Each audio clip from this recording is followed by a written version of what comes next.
Hi everyone. हमारा first topic है लिनर्ड Wiechert potential. बहुत इम्पोर्टेंट है ये। और लिनर्ड विचर्ड पोटेंशियल की डेफिनेशन भी आती है एग्जाम में, और आती ही आती है 99% टाइम। तो हम इसको समझते हैं। सबसे पहले ये कौन से पोटेंशियल है, इसके लिए मैं आपको सबसे पहले जनरल पोटेंशियल के बारे में बता दूं। एक सिचुएशन समझना कि हमारे पास सपोज करो ओरिजिन यहाँ पे रखा हुआ है, ठीक है। यहाँ पर मेरे पास में एक वॉल्यूम एलिमेंट है, और उसकी चार्ज डेंसिटी है रो, ठीक है। और उसका वॉल्यूम हमारे पास है डीवी, करेक्ट। तो इसमें अगर मुझे चार्ज निकालना हो तो चार्ज की वैल्यू कितनी हो जाएगी, डी क्यू चार्ज आ जाएगा, वो कितना हो जाएगा, रो डीवी। अगर ऐसा मेरे पास बड़ा सारा वॉल्यूम है, मैंने उसमें छोटे छोटे वॉल्यूम एलिमेंट ले लिए, तो मुझे अगर पूरे वॉल्यूम का चार्ज निकालना होगा तो मुझे क्या करना पड़ेगा, इंटीग्रेशन, करेक्ट। अब सपोज करो ये जो छोटा सा वॉल्यूम एलिमेंट है, मैंने इसकी लोकेशन लेनी है ओरिजिन से। सो ओरिजिन से मान लीजिए ये आर प्राइम डिस्टेंस पे है। तो यहाँ पे क्या करेंगे, अपन इसको रो को आर प्राइम ब्रैकेट में लिख देंगे। इसका मतलब है कि जो रो है वो कहाँ पे, लोकेशन क्या है उसकी, आर प्राइम है। ये सिर्फ उसकी लोकेशन बता रहा है, कंफ्यूजन हमें ना हो आर प्राइम पे। और साथ ही में जो वॉल्यूम एलिमेंट लिया है वो भी, तो वॉल्यूम एलिमेंट के ऊपर प्राइम लगा देते हैं। प्राइम लगाने का सिर्फ पर्पज ये है कि वो उसकी लोकेशन बता रहा है कि लोकेशन जो है वो आर प्राइम पे है। अब हमें जो पॉइंट पोटेंशियल निकालना है, मान लीजिए वो पॉइंट पी पर निकालना है, और जिस पर हमें निकालना है पोटेंशियल, उसकी ओरिजिन से जो लोकेशन है वो आर पे है, करेक्ट। सो हमें चार्ज की वजह से पॉइंट पी पर पोटेंशियल अगर निकालना रहा तो हमें कौन सी डिस्टेंस चाहिए होगी, जो हमने वॉल्यूम एलिमेंट लिया है हमें ये डिस्टेंस चाहिए होगी। और अगर ये वेक्टर साइन बताते हैं तो ये जो डिस्टेंस आएगी वो कितनी आएगी, magnitude of R minus R prime. यहाँ पे मैंने वेक्टर ट्राइंगल लॉ लगाया है। सो बेसिकली आपके पास यहाँ पे चार्ज है क्यू। इस क्यू चार्ज की वजह से, जो कि मान लीजिए पॉइंट ए पर रखा हुआ है, ए पॉइंट पर रखे हुए चार्ज की वजह से पी पॉइंट पर पोटेंशियल की वैल्यू निकालनी है। सो स्केलर पोटेंशियल का फॉर्मूला हम जानते हैं, के क्यू अपॉन आर होता है। सो के का फॉर्मूला हो जाएगा 1/4 पाई एप्सिलॉन नॉट, और क्यू की वैल्यू क्या हो जाएगी हमारे पास, रो आर प्राइम और डीवी प्राइम हो जाएगा। और डिस्टेंस, अब ये जो डिस्टेंस है वो कौन सी होती है, चार्ज एंड ऑब्जर्वेशन पॉइंट के बीच की डिस्टेंस। चार्ज आपका कहाँ रखा हुआ है, ए पॉइंट पर, और ऑब्जर्वेशन कहाँ पे आपका, यहाँ पे। तो दोनों के बीच की डिस्टेंस कितनी हो जाएगी, so mod of R minus R prime हो जाएगा। ये फॉर्मूला हमारे पास तब होता है जब ये जो चार्ज हमारा होता है ये एक जगह रखा हुआ होता है, यानी कि स्टेशनरी होता है, करेक्ट। ये चार्ज मूव नहीं कर रहा होता है, तब हमारा ये वाला फॉर्मूला होता है। अब अगर हमें इस चार्ज को कंटिन्यूअसली मूव करवाना है, मतलब ये चार्ज कंटिन्यू मूव कर रहा है, तो इस पोटेंशियल के एक्सप्रेशन में क्या चेंजेस आने चाहिए, वो पोटेंशियल कहलाता है लिनर्ड विचर्ड पोटेंशियल। यानी कि potential due to moving charge is called Lienard Wiechert potential. So movement में हमारे पास होगा क्या, देखो हमारे पास रो जो है उसकी लोकेशन फिक्स थी, इसलिए हमने ब्रैकेट में केवल आर प्राइम लिखा। लेकिन अगर ये इसकी लोकेशन कंटिन्यू चेंज हो रही है, अगर इसकी लोकेशन टाइम के साथ चेंज हो रही है, तो इसके साथ फंक्शन टी का भी आएगा। लेकिन वो टी में भी दिक्कत है। अब दिक्कत क्या है वो मैं आपको यहाँ पे समझाती हूँ। देखो सपोज आपका चार्ज जो है, वॉल्यूम जो है, वो इस पाथ में मूव कर रहा है। तो किसी टाइम हमने देखा कि हमारा चार्ज यहाँ पर था, और ऑब्जर्वेशन पॉइंट पी तो फिक्स है, मान लीजिए वो चेंज नहीं हो रहा है। जब क्यू जो है वो क्यू की वजह से पी पर हम पोटेंशियल निकालते हैं, तो वो पोटेंशियल हमें क्यों मिलता है, क्योंकि चार्ज क्यू की वजह से इलेक्ट्रिक फील्ड की लाइंस निकलती है, और वो लाइंस पी पर पहुंचती है, और उस इलेक्ट्रिक फील्ड की वजह से वहां पर हमें पोटेंशियल दिखाई देता है। क्यू से एक तरह से सिग्नल निकलेगा, वो सिग्नल निकल के और पी तक पहुंचेगा, करेक्ट। जब हम देखेंगे, हम यहाँ पे ऑब्जर्व कर रहे हैं सिग्नल को, तो क्यू से सिग्नल निकला, सिग्नल निकलने के बाद उसने कुछ टाइम लिया, और वो सिग्नल कहाँ पर पहुंचा, पी पर पहुंचा। लेकिन जब पी पर सिग्नल पहुंचा, तब तक क्यू जो है आगे ट्रेवल करके मान लीजिए यहाँ पर आ चुका था। जब हमारे पास यहाँ पी पॉइंट पर सिग्नल पहुंचेगा, तब हमें ये लगेगा कि क्यू तो यहाँ पर है, तो जो सिग्नल हमें मिला है वो यहाँ से मिला है, जबकि हमारा ऑब्जर्वेशन गलत हो गया। क्योंकि जो सिग्नल हमें यहाँ पे मिला है वो तब मिला था जब क्यू यहाँ पे था, लेकिन जिस वक्त हमें सिग्नल मिला था उस वक्त क्यू अपनी नई लोकेशन पे पहुंच गया। तो हमारे ऑब्जर्वेशन में, हमारे एक्सपेरिमेंट में गड़बड़ हो गई, हमें गलत रिजल्ट मिल रहा है। क्योंकि हम तो मान के चल रहे हैं कि हमें सिग्नल यहाँ से मिला है, क्योंकि जब हमें सिग्नल मिलेगा उस वक्त क्यू यहाँ तक पहुंच चुका होगा। हमें इस प्रॉब्लम को रिजॉल्व करने के लिए हमारे पैरामीटर में कुछ चेंजेस करने पड़ेंगे, और वो पैरामीटर हमारा जो हम चेंज करेंगे वो होगा हमारा ऑब्जर्वेशन टाइम। देखो आप एग्जाम्पल समझना, अगर मान लीजिए मेरे घर से मुझे ऑफिस या कॉलेज पहुंचना है और रास्ते में मुझे यूजुअली मुझे रास्ते में 20 मिनट का टाइम लगता है, समझना ना, 20 मिनट का टाइम लगता है, मैं 20 मिनट में पहुंच जाती हूँ, उस हिसाब से घर से निकलती हूँ। किसी दिन मुझे ये पता चला कि आज ट्रैफिक ज्यादा है, और जब ट्रैफिक ज्यादा होता है तो 10 मिनट एक्स्ट्रा लग जाते हैं, तो मैं क्या करूंगी? क्या मैं उसी टाइम पे निकलूंगी 20 मिनट के हिसाब से? नहीं, मैं 10 मिनट पहले निकल जाऊंगी। अपने टाइम से 10 मिनट, यूजुअली जो मेरा टाइम होता है उससे मैं 10 मिनट पहले निकल जाऊंगी, क्योंकि मुझे यहाँ से, यानी ये मेरा घर है, घर से मुझे ऑफिस तक पहुंचने में एक्स्ट्रा 10 मिनट लगेंगे। तो जो आपका सिग्नल है, इसका मतलब पहले हम क्या कर रहे थे, यहाँ पे टी टाइम पे हम हमारा ऑब्जर्वेशन कर रहे थे, तो टी टाइम पे जो हमें सिग्नल मिल रहा था वो गलत मिल रहा था, क्योंकि टी टाइम में ये जो चार्ज है वो यहाँ पर पहुंच गया। अब हमें पता चल रहा है कि सिग्नल जब यहाँ से निकल रहा है तो यहाँ से यहाँ तक पहुंचने में सिग्नल को टाइम लग रहा है, और वो सिग्नल को जो टाइम लग रहा है वो मान लीजिए कितना है, टी प्राइम है। सो हमारा ऑब्जर्वेशन हम टी की बजाय कितने पर लेंगे, टी माइनस टी प्राइम पर ले लेंगे। टी माइनस टी प्राइम पे लेने का मतलब है ये 10 मिनट पहले आपने अपना ऑब्जर्वेशन स्टार्ट कर दिया, यानी टी प्राइम टाइम पहले ही आपने अपना ऑब्जर्वेशन शुरू कर दिया, तो आपको एग्जैक्ट यहाँ वाली लोकेशन से जो सिग्नल मिलता वही सिग्नल मिलेगा, और पोटेंशियल की करेक्ट वैल्यू आपको मिल जाएगी। सो अब हमें क्या करना पड़ेगा, बिकॉज हमारा चार्ज मूव कर रहा है तो रो के ब्रैकेट में आर प्राइम के साथ आपको टी माइनस टी प्राइम लिखना पड़ेगा, यानी कि ये जो है रो वो इसकी लोकेशन बता रहा है, तो स्पेस का कोऑर्डिनेट तो आर प्राइम हो गया, टाइम कोऑर्डिनेट कितना होगा, टी माइनस टी प्राइम, क्योंकि जो चार्ज डेंसिटी है वो कंटिन्यू मूव कर रही है। अब टी प्राइम की वैल्यू आपको लेनी है, टी प्राइम कितना टाइम लगना चाहिए, कितना टाइम माइनस करोगे, जितना टाइम यहाँ से यहाँ तक पहुंचने में लगा रहा है। तो अब वो मैं आपको डायग्राम से दिखा देती हूँ, थोड़ा सा जस्ट अ मिनट। ये वाला डायग्राम जो है इसको मैं जूम करके दिखाऊं आपको। हाँ, ये वाला डायग्राम एक बार देख लो।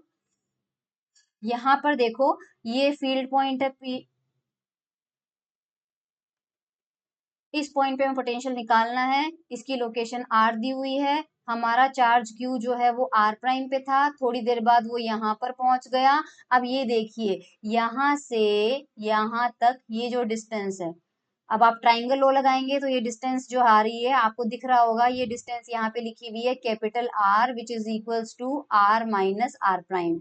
अब हमारा जो सिग्नल है, अगर वो इलेक्ट्रोमैग्नेटिक सिग्नल ही है, तो वो अगर लाइट की स्पीड से ट्रेवल कर रहा है, तो वो सिग्नल यहाँ से यहाँ तक पी पॉइंट तक पहुंचने में कितना टाइम लगाएगा, उतना ही टाइम हमें माइनस करना पड़ेगा, और वो टाइम लगाएगा। डिस्टेंस कितनी है दोनों पॉइंट के बीच की, इस पॉइंट की और इस पॉइंट के बीच की डिस्टेंस कितनी है, आर दी हुई है हमें, अपॉन लाइट की स्पीड जो है वो सी हो जाती है, तो डिस्टेंस अपॉन स्पीड कितना होता है, टाइम, तो ये हमारा टी प्राइम है। तो हमारा जो ऑब्जर्वेशन होगा वो हमें T minus R by C time पे लेना पड़ेगा, तब जाके हमें सही रिजल्ट मिलेंगे।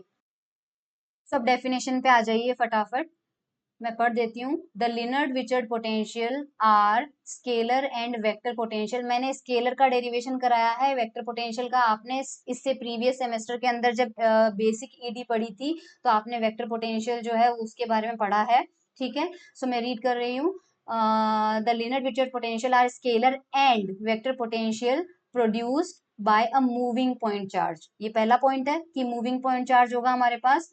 To obtain these potential, one of the most instructive procedure is to consider a moving volume carrying with it a fixed charge distribution। कह रहा है कि इनके एक्सप्रेशन लिखने का सबसे बढ़िया तरीका ये है कि अपने चार्ज को मूविंग मत मानो, एक वॉल्यूम के अंदर चार्ज को रख लो और उस वॉल्यूम को मूव करवा दो। For example, uniformly charge spherical volume, जैसे स्फेयर है वो फुल्ली चार्ज है, यूनिफॉर्मली चार्ज है और वो मूव कर रहा है, ठीक है। मूविंग थ्रू स्पेस, स्पेस में मूव कर रहा है अलोंग अ प्रिस्क्राइब ट्रेजेक्टरी, किसी पर्टिकुलर पाथ पे मूव कर रहा है, जैसे कि हमने उस केस में ऐसा बनाया था। Okay, now the scalar and vector potential due to moving charge and current distribution at point r and time t are given by retarded potential। In potential को retarded potential भी कहते हैं। retardation का मतलब होता है कोई चीज का डीके हो जाना। सो क्योंकि यहाँ पे हमने t पे ऑब्जर्वेशन नहीं किया है, t माइनस आर बाई सी पे, तो ये वैल्यू घट गई है, टाइम से डिक्रीज हो गई है, इसलिए इस टर्म को क्या बोल रहे हैं, रिटार्डेड बोल रहे हैं। सो फाई का एक्सप्रेशन ध्यान से देखो क्या आएगा, 1/4 पाई एप्सिलॉन नॉट, और ये मैंने आपको रो का भी बताया था, डीवी प्राइम और डिस्टेंस, ठीक है। इसके अंदर हमने क्या किया है, इसमें जो नीचे डिस्टेंस है इसको हमने कैपिटल आर लिख दिया है और ये किसका फंक्शन है, आर प्राइम का फंक्शन है। सो हमारे पास यहाँ पे आ चुका है। सिमिलरली अगर वेक्टर पोटेंशियल का फॉर्मूला होता तो वेक्टर पोटेंशियल का जनरल फॉर्मूला जो आपने पहले पढ़ा है वो होता है म्यू नॉट अपॉन 4 पाई, यहाँ पे जे होता था और सिर्फ आर प्राइम होता था, डीवी प्राइम होता था और यहाँ पे डिस्टेंस होती थी आर माइनस आर प्राइम। अब हमारे पास क्या हो जाएगा, आर प्राइम तो है, यहाँ पे T minus capital R by C है, कैपिटल आर की वैल्यू कितनी है, आर माइनस आर प्राइम और नीचे वो है। सो यहाँ पे हमने वो वैल्यू रख दी, आर बाय सी में हो जाएगा। यहाँ पे कैपिटल आर जो है वो डायग्राम जो मैंने अभी अभी दिखाया था उस हिसाब से आर माइनस आर प्राइम है। नाउ ये इंटीग्रेशन हमें सॉल्व करना है। The difficulty in integration arises because this time is not fixed, क्योंकि हमारे पास ये टाइम कंटिन्यू चेंज होता जा रहा है और जो वॉल्यूम है वो भी अगर टाइम चेंज होता जा रहा है तो हमारे पास जो वॉल्यूम है वो भी मूव करता जा रहा है, तो इंटीग्रेशन के अंदर वॉल्यूम ऑफ इंटीग्रेशन चेंज होता जाएगा। इस वजह से हम क्या करेंगे, इस इंटीग्रेशन को सॉल्व करने के लिए डेल्टा फंक्शन की कुछ प्रॉपर्टीज यूज करेंगे जो कि इक्वेशन नंबर 2 में दी हुई है। सो अभी आप ये प्रॉपर्टीज एक बार देख लीजिए, ये प्रॉपर्टीज आपने मैथमेटिकल मेथड्स इन फिजिक्स में पढ़ी है, मुझे जब इस प्रॉपर्टी की जरूरत पड़ेगी तो मैं आपको बता दूंगी, ठीक है। So with this delta function the scalar and vector potential given by equation 1 may be written in the form. अब वो इस फॉर्म में कैसे लिखे जा सकते हैं, यहाँ पे देखिए ये फाई का एक्सप्रेशन है, मैं फाई का बताऊंगी, ए का आप खुद कर लेना। डेल्टा फंक्शन के हिसाब से अगर हम फाई इस एक्सप्रेशन में रखते हैं तो क्या इसको सोल्व करने से हमें हमारा इक्वेशन 1 में जो पोटेंशियल था वो मिलेगा या नहीं मिलेगा। सो यहाँ पर आप देखिए कि एक बार मैं 1/4 पाई एप्सिलॉन नॉट को छोड़ देती हूँ, ठीक है।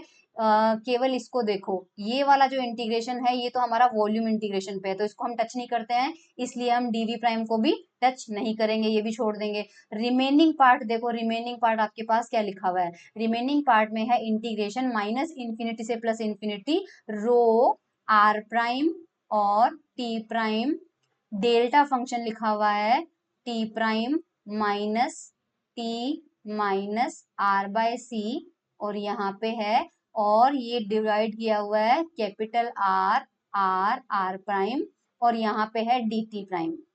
अब डेल्टा फंक्शन की प्रॉपर्टी में आप जानते हैं, यहां से थर्ड नंबर की प्रॉपर्टी देखिए, थर्ड नंबर की प्रॉपर्टी कि हम थर्ड नंबर नहीं फोर्थ नंबर की प्रॉपर्टी देखिए, फंक्शन दिया हुआ है एक्स में, डेल्टा एक्स माइनस ए है और डीएक्स है, तो वो उसका सॉल्यूशन क्या मिलता है, एफ ऑफ ए मिलता है। सो यहाँ पे हमारे पास में फंक्शन क्या है, एफ ऑफ एक्स क्या है हमारे पास में, ये रो हमारे पास में क्या है, this is F of x, ये हमारे पास में एफ ऑफ एक्स है, इसके साथ में आर भी ले लो अपॉन आर, ये जो है रो बाय आर, ये दोनों मिलके हमारे पास क्या बन रहे हैं, फंक्शन बन रहे हैं डीएक्स, डीएक्स की जगह कितना लिखा हुआ है, डी टी प्राइम लिखा हुआ है और डेल्टा एक्स माइनस ए। अब एक्स हमने किसको माना है, एक्स हमारे पास कौन सा है, टी प्राइम है, क्योंकि यहाँ पे देखो डीएक्स है और डेल्टा में भी एक्स माइनस ए है, तो हमारा डिफ्रेंसिएशन कौन से वेरिएबल में हो रहा है, टी प्राइम में, तो टी प्राइम तो हमारा वेरिएबल रहेगा और माइनस इसका मतलब ये जो पूरा पार्ट है ये पार्ट हमारे पास क्या है ए और टी प्राइम हमारा क्या है एक्स, तो डेल्टा एक्स माइनस ए, तो ये किसके इक्वल आ रहा है सॉल्व करने से, function of A, function of A, function हमारा क्या है रो, इसका मतलब फंक्शन रो लेना पड़ेगा हमें, और ए का मतलब जो भी माइनस हुआ है आपका, किस में से माइनस हुआ आपका, एक्स में से माइनस हुआ है।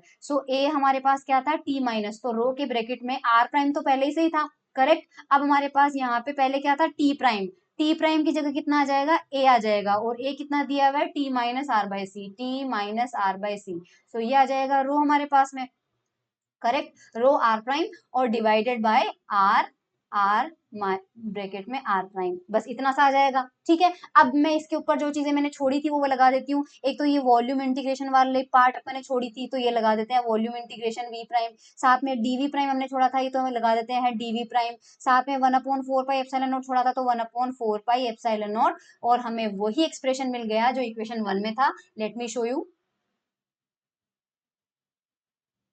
ये देखिए यही हमें मिल गया ना।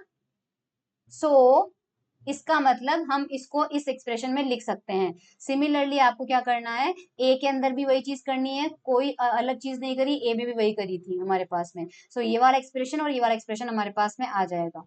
नाउ अब हमारे पास में और क्या चेंज कर सकते हैं अपन, अब ये देखिए J R prime T prime D V, को हम क्या लिख सकते हैं, rho R prime T prime V T prime D V prime या फिर V T prime D Q. J को रो इंटू वेलोसिटी लिख सकते हैं, ये फॉर्मूला आप जानते होंगे, J is equal to rho into velocity. ये कंटिन्यूटी इक्वेशन में आपने देखा भी होगा या नहीं देखा होगा, आई डोंट नो, इसका प्रूफ बताऊं क्या? ये देख लो, यहाँ पे पता चल जाएगा आपको। J इज इक्वल्स टू हमें प्रूव करना है रो इंटू वेलोसिटी। सो J होता है करंट अपॉन एरिया, करंट को मैंने लिखा dq बाई dt और 1/a एज इट इज है, dr से ऊपर मल्टीप्लाई कर दिया, dr से नीचे मल्टीप्लाई कर दिया। अब देखो इस dr को, अब हम क्या करेंगे, इस dr को और इस dt को एक बार के लिए एक साथ ले लेते हैं। सो dr बाई dt तो हो गया, करेक्ट। और यहाँ पर है dq, dq और नीचे A D R, A into D R volume element होता है क्योंकि ये एरिया और थिकनेस हो जाता है, सो वो हो जाएगा volume element. Charge upon volume, charge upon volume क्या होता है, रो, और D R by D T क्या होता है, वेलोसिटी। और इधर हमारे पास है जे, तो जे इज इक्वल टू क्या हो गया, रो इंटू वेलोसिटी हो गया। तो यहाँ पर क्या लिखा हुआ है, जे को लिखा है रो इंटू वेलोसिटी, करेक्ट, और साथ में वॉल्यूम एलिमेंट है। अब इसमें वेलोसिटी वाले पार्ट को एज इट इज छोड़िए, केवल रो को ले लीजिए, फर्स्ट टर्म, यानी फर्स्ट टर्म हमारा रो है और लास्ट टर्म वॉल्यूम एलिमेंट है, रो डीवी। और रो डीवी हम जानते हैं कितना होता है, डी क्यू, करेक्ट। तो यहाँ पर लिख दिया डी क्यू, तो ये इक्वेशन नंबर 4 आ गया। ये वैल्यू हमें सब्सटीट्यूट करनी है, कहाँ पे, दोनों एक्सप्रेशन के अंदर। सो सबसे पहले इस वाली इक्वेशन में हम पुट करेंगे, इस वाली इक्वेशन में हम पुट करेंगे। सो यहाँ से लेकर यहाँ तक का तो कोई टेंशन नहीं है। So 1/4 pi epsilon not integration V integration minus infinity से प्लस इन्फिनिटी हो जाएगा। Delta function as it is है, delta function as it is लिखा है, ये नीचे वाला डिनोमिनेटर वाला आर एज इट इज है, ये आर एज इट इज है, dt prime as it is है, dt prime as it is है। तो यहाँ से उठाओ dv प्राइम, करेक्ट, और यहाँ से उठाओ आपका रो। तो ये रो और ये dv प्राइम मिलके कितना हो जाएगा, dq हो जाएगा, और वो dq यहाँ पे पुट कर दिया है। सो 5 में तो क्लियर हो गया। अब a में करते हैं। a में हमारे पास में mu not upon 4 pi as it is है, तो mu not upon 4 pi as it is है, दो इंटीग्रेशन है, दो इंटीग्रेशन है, ठीक है। Delta function as it is है, delta function as it is है, नीचे वाला आर एज इट इज है, नीचे वाला आर एज इट इज है, और हमारे पास D T as it is है, D T as it is है। अब हमें क्या मिला है, एक तो जे मिला है और साथ में डीवी प्राइम मिला है। और अभी अभी हमने यहाँ पे इक्वेशन 4 में देखो, जे डीवी प्राइम की जगह हम वेलोसिटी इंटू डी क्यू लिख सकते हैं। सो ये रहा वेलोसिटी इंटू डी क्यू, ये v into D Q. So equation 5 हमें मिल चुका है। आई होप इक्वेशन 5 तक कोई दिक्कत हमें नहीं है। If the charge distribution limits two point charge Q, अगर हमारे पास चार्ज डिस्ट्रीब्यूशन जितना भी है वो टोटल चार्ज क्यू बाहर आ जाता है, सो इक्वेशन 5 को सिंप्लीफाई करने के लिए हम क्या करेंगे, यहाँ पर इस डी क्यू पे इंटीग्रेशन लगाएंगे। तो डी क्यू का इंटीग्रेशन कितना होता है, क्यू, तो वो क्यू बाहर आ जाएगा, बाकी सारे टर्म अंदर ही है। सिमिलरली यहाँ पे हमारे पास कितना है, ये डी क्यू है, ये डी क्यू बाहर आ जाएगा, तो बाहर क्यू आ जाएगा, बाकी सारे टर्म अंदर है, तो इक्वेशन 6 हो जाएगा। अब हमारे पास में यहाँ पर क्या है, these integrals can be evaluated if we choose instead of t prime a new fixed time t1। अब वेरिएबल चेंज करते हैं, इस इंटीग्रेशन को इवेल्युएट करने के लिए वैल्यू इंटीग्रेशन चेंज करते हैं। सो हमारे पास सपोज नया वेरिएबल है t1 और उसकी वैल्यू होगी t prime minus T plus R by C.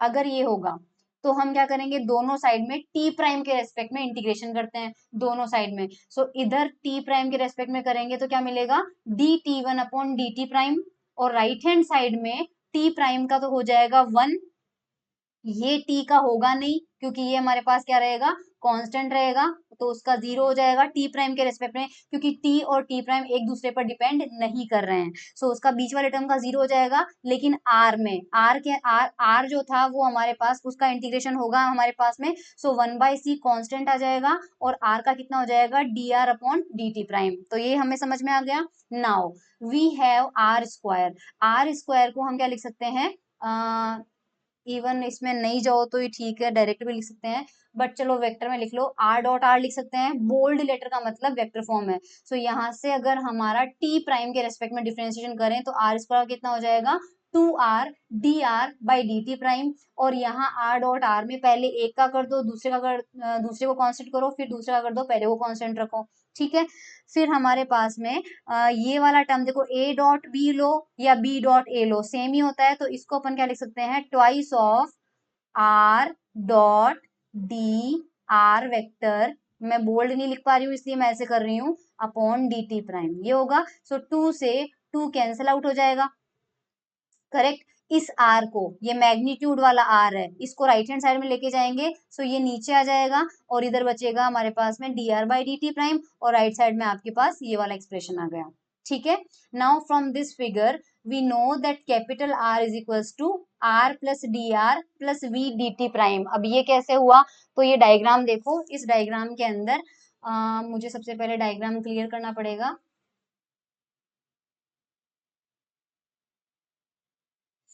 Confusing है यार बहुत। ओके, सो आपके पास देखो ये वाला वेक्टर जो है रेड कलर से बना रही हूँ, ये वाला वेक्टर है आर, ठीक है।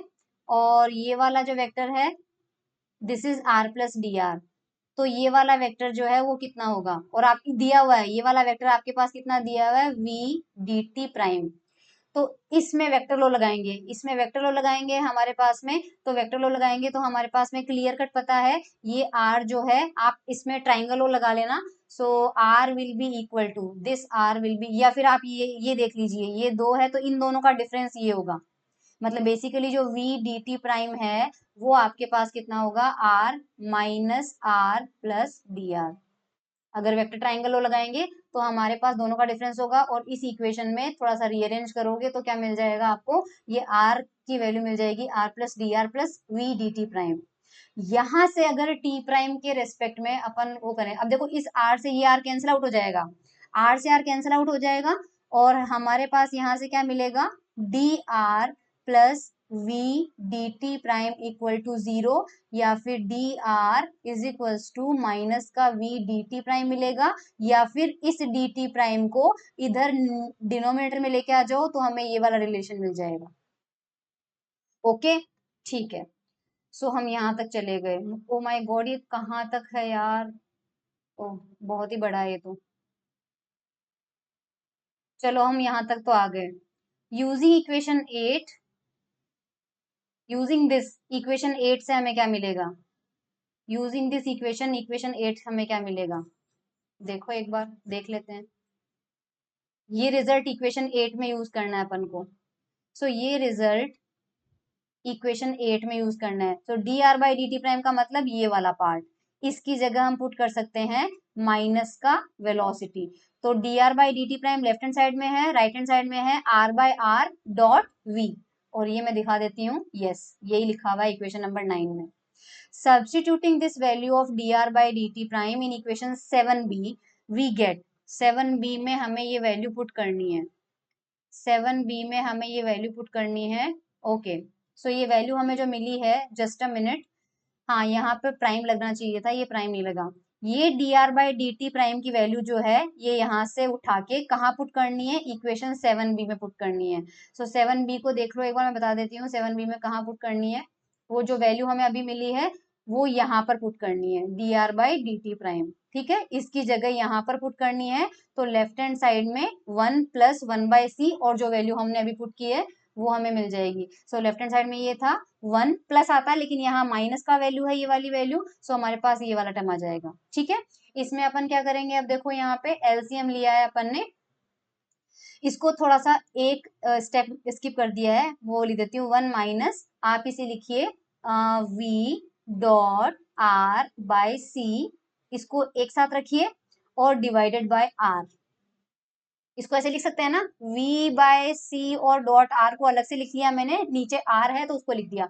अब इसमें r एलसीएम ले लीजिए, सो आपको r एलसीएम लेंगे तो ये वाला टर्म हमें मिल जाएगा v डॉट आर बाई सी, ठीक है।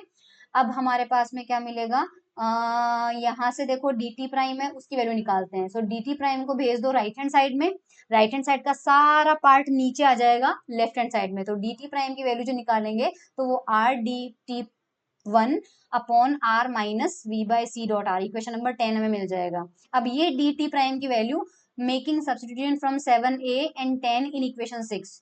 ओके, हमें इक्वेशन 10 से डी टी प्राइम मिला है, सो डी टी प्राइम की वैल्यू हमें लेनी है फ्रॉम इक्वेशन 10, ठीक है। और 7a से हमें क्या लेना है, 7a से हमें क्या लेना है देख लेते हैं, 7a से हमें t1 लेना है, ये हम पुट करना है इक्वेशन नंबर 6 में, देख लेते हैं इक्वेशन 6 में पुट करना है क्या, यस इक्वेशन 6 में पुट करना है। तो मैं कैसे बताऊं आपको, इक्वेशन 6 में चलते हैं, थोड़ी सी जगह क्रिएट करते हैं, इक्वेशन 6 में कहाँ पुट करेंगे, देखो बिल्कुल डिफरेंट कलर लेते हैं, ब्लू कलर, ये वाला ब्लू कलर लेते हैं। सो इसको एज इट इज रहने देंगे। अब देखो डेल्टा के अंदर क्या है, डेल्टा के ब्रैकेट में क्या था, T prime minus T plus R by C, और इसको अपन ने क्या मान लिया था, T1। तो डेल्टा के ब्रैकेट में पूरा का पूरा क्या आ जाएगा, T1। सो हमारे पास इस एक्सप्रेशन में डेल्टा ब्रैकेट में क्या आ जाएगा, T1, करेक्ट। और यहाँ पे रहा डी टी प्राइम, ये आप कहाँ पे पुट करेंगे, फ्रॉम इक्वेशन नंबर 10 से, तो वो पुट कर लेना। पुट करने से हमें मिल जाएगा ये, देखो ये आ जाएगा डेल्टा T1, ठीक है। ये वैल्यू हमारे पास वैल्यू पुट करने से आ जाएगा। Now using again delta property, delta property को यूज करेंगे। सो हमारे पास में क्या मिलेगा, यस, यहाँ पर डेल्टा के अंदर T1 वेरिएबल है और यहाँ पे T1 है, तो T1 माइनस 0 कर सकते हैं, और D T1।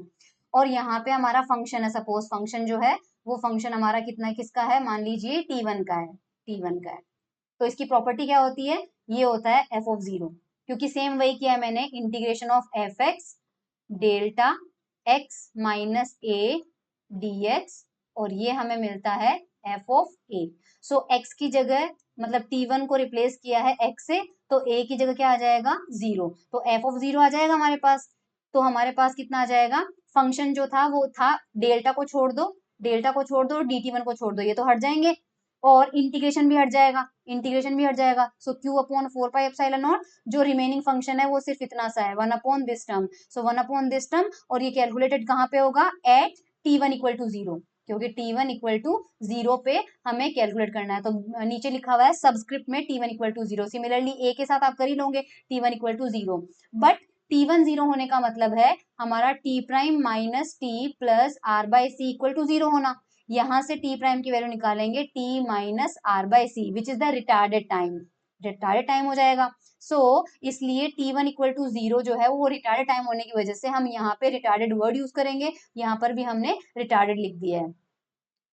Okay, these potential are velocity dependent and were first of all given by Leonard and Wishart for a moving point charge, and after their names they are known as Leonard-Wishart potential. So ये derivation है Leonard-Wishart potential का, और यही अगर 1 mark में आता है तो ये वाला एक्सप्रेशन लिखना है आपको, और अगर 2 या 5 मार्क्स में आता है तो यहाँ तक का डेरिवेशन आपको करना है, ठीक है। दीज पोटेंशियल में be express in a more compact form, अगर अपन और भी ज्यादा कॉम्पैक्ट फॉर्म करते हैं तो हम मान लीजिए कि हमारा जो k है, k को हम लिखते हैं 1 minus V dot N by C, 1 minus V dot N by C, या फिर अगर v बाई सी को यहाँ से जो v बाई सी है उसे बीटा लिखते हैं, तो ये क्या हो जाएगा, 1 माइनस बीटा डॉट एन हो जाएगा।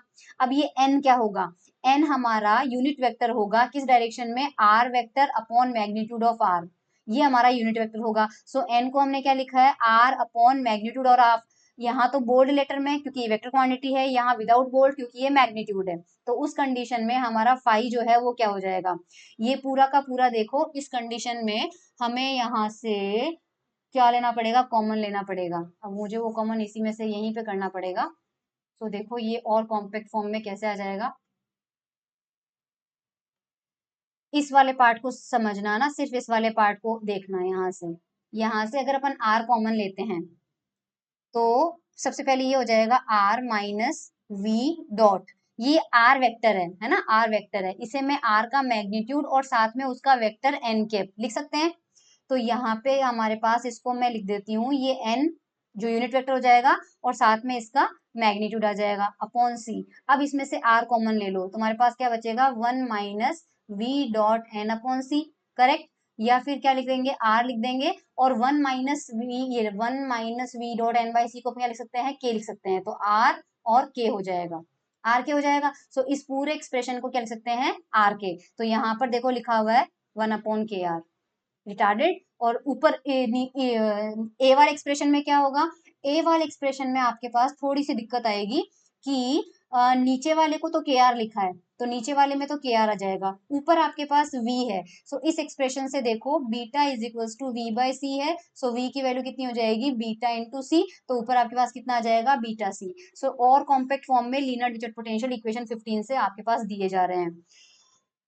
हाँ, ओ माय गॉड, अब क्या चाहिए इनको, अगर मान लीजिए यस नॉन रिलेटिविस्टिक मोशन लेते हैं, तो beta is equals to V by C होता है नॉन रिलेटिविस्टिक मोशन के केस में। बीटा जो होता है उसे हम इग्नोर करते हैं। आपने थ्योरी ऑफ रिलेटिविटी या स्पेशल थ्योरी ऑफ रिलेटिविटी में पढ़ा होगा। वी बाय सी को हम नॉन रिलेटिविस्टिक केस के लिए जीरो मानते हैं, क्योंकि उसके कंडीशन में हम मानते हैं कि जो वी होता है वो एक्चुअल में सी से बहुत कम होता है, तो सी ऑलमोस्ट इनफाइनाइट होता है, मतलब वी के सामने, तो समथिंग अपॉन इन्फिनिटी जीरो होता है। सो उस कंडीशन में बीटा आपका क्या आ जाएगा, जीरो आ जाएगा। और बीटा जीरो होते ही के क्या हो जाएगा, वन हो जाएगा। कैसे, बीटा जीरो होते ही के वन कैसे हो रहा है, इस एक्सप्रेशन में देखिए यहाँ पे के कितना था, one minus beta dot N. So अगर बीटा जीरो हो जाएगा सो के कितना हो जाएगा, वन। ये क्या हो जाएगा, नॉन रिलेटिविस्टिक केस में हो जाएगा। सो उस कंडीशन पे हमारे पास जो एक्सप्रेशन आया था, फाई जो आया था और ए जो आया था, जस्ट अ मिनट यार, कहाँ गया हमारा के, क्या हो जाएगा। हाँ, तो हमारे पास कितना आ रहा था, मैं ऊपर वाले एक्सप्रेशन में बताती हूँ। ये देखो इक्वेशन नंबर 15 में देखना, के को वन लिखना है और ये रहा, इस के को यहाँ से वन लिखना है, तो यहाँ तो केवल वन बाय आर आ जाएगा, तो फाइव दिखा देती हूँ, ये रहा फाइव। करेक्ट। सो फाइव तो इतना आ जाएगा। और यहाँ पर हमारे पास आ जाए, ये वन था, वन है यहाँ पे, है ना। इस क्यू को अपन इंटीग्रेशन फॉर्म में लिखें तो रो डी भी हो जाएगा और बाकी टर्म एज इट इज आ जाएगा। और या फिर रो और आर को एक साथ लिख लो, तो रो बाय आर एक साथ आ जाएगा और बाकी टर्म एज इट इज आ जाएगा। ए के केस में अपन क्या लिखेंगे, ए के केस में एक्चुअली बीटा को जीरो करने से ये पूरा टर्म जीरो हो रहा है, इसलिए अपन यहाँ नहीं करेंगे। ए के केस में अपन क्या करेंगे, यहाँ पे beta is equals to V by C है, सो इसको वी बाय सी रखेंगे अपन। बीटा की वैल्यू वी बाय सी रखते हैं यहाँ पे अपन बीटा सी को जो है, बीटा सी कितना था हमारे पास, वी था, सो वी बाय के आर। सो वी बाय के आर है अपने पास, वी बाय के आर, के की वैल्यू वन हो गई, सो हमारे पास कितना आ रहा है, वी बाय आर आ रहा है, क्योंकि जीरो नहीं कर सकते, तो देखो वी बाय आर आ रहा है और रिटार्डेड हो गया।